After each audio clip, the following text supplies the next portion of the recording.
There has been an awakening. Have you felt it?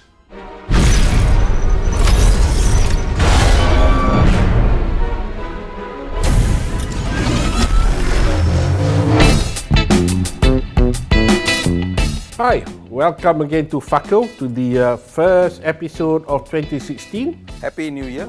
To begin this year, we will be doing Star Wars Force Awakens, a spoiler-filled review. Yes. If it is you have not watched it and you intend to watch it, don't watch this review. Okay. This is the seventh installment. If you recall, in Return of the Jedi, Luke Skywalker was the last Jedi. The rebels won and he was the last Jedi.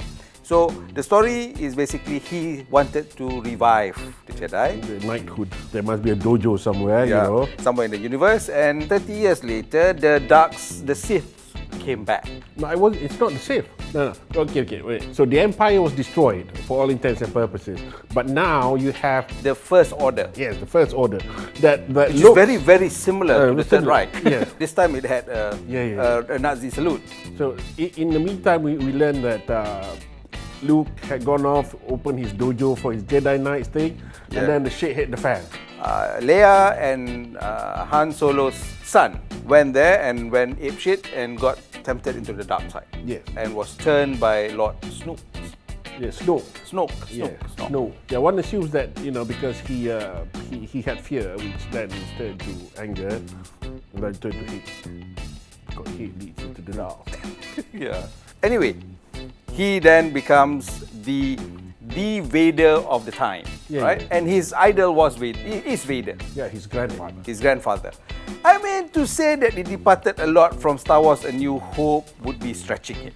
It didn't depart that much. No, I mean... It was along the same line. Yeah, but obviously Kylo Ren is much younger than Vader was in A New Hope. Yeah, and I actually quite like their portrayal of Kylo Ren. Because he was really good in destroying control consoles. Yeah, control panels. Control panels when he's angry. But then you actually see him angry. He is conflicted and he's pissed off. He's constantly angry. And this time, unlike Luke, his conflict is that he wants to do good. There is good in him. It's very much an Anakin thing from episode 2 and 3 as well. Yeah. Okay. So that's the bad guy. The main protagonist this time is Rey. Yeah. Played by Daisy Ridley. Very nice looking. Oh yes. Very nice looking, and I think she played it very well. It's nice to have a kick-ass female lead. Yeah, I think she did very, very well. And I thought there was chemistry between her and Finn Boyega. Although I do feel that he doesn't really fit as a stormtrooper. It's a bit too, you expect stormtrooper to be bigger size, and but he's not that. But I mean, it's a small issue compared to all the other issues in the movie, where the plot holes and all. Yeah, but also it does follow a lot from episode 4 anyway, the arc, right? So the Empire is gone. Now you have the First Order. Now, where did First Order get all these people and all that money? How come they inherited all the stormtroopers? And how can they be so damn stupid? 2 Death Star got blown up. So what do? Make an even bigger one. Yeah, they use the sun, but still have that stupid pod whereby an exhaust hole somewhere, so that the fighters, the X-Wing fighters, can go in and blow the shit up. The other thing that everybody is annoyed with is that Kylo Ren has got the way he uses the Force is really cool, right? He can hold blaster fire in mid-air. Yet, despite that, when he actually fights Finn, a stormtrooper who has never held a lightsaber in his life. Yeah, so Kylo forgets to use the Force. Yeah, so it's and he gets his ass kicked. Yeah. Right? And then he gets his ass kicked by a girl who has never seen a lightsaber.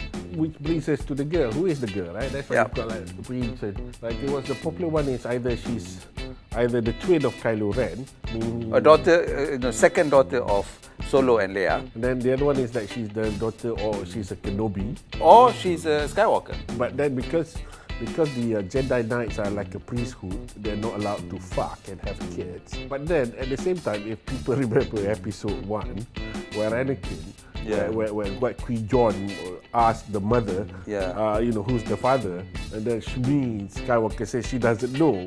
Yeah, He was just born, and so it's an immaculate conception. Yeah. Or a utterly dysfunctional Well, family. it is the story of the most dysfunctional family in the galaxy anyway, right? Yeah. So, So overall, did you enjoy it? I really liked it. There were huge plot holes that left me a bit pissed off. And then there's this one bit of my own personal theory that Han Solo's not dead. This has a lot to do with the fact that Chewie didn't seem like, never got a problem with it. It's like, and then when they arrive back to the rebel, well, not rebel now, it's the resistance. And then, and Chewie just walked past Leia. Yeah, didn't even hug her. Yeah. Yeah. I mean, come on. So clearly Solo's not dead. So Solo could be still alive. The other thing I very, very much liked about this movie is the special effects were brilliant. Yeah. When they did the bombing run, Yes. you were Immersed. you were immersed in it. Yeah. So I think it sets the bar quite high in terms of entertainment to begin the year with, and I would give it 4 stars. Yes, I'll have to give it 4 stars as well, based on how I felt after watching it the first time. If you haven't seen it, you really should, and if you have seen it, I guess you really should see it again. Yeah, and if you haven't seen it and you watch this, still go and see it. Still go and Yeah. see it. Okay. So till next week. Cheers, thanks.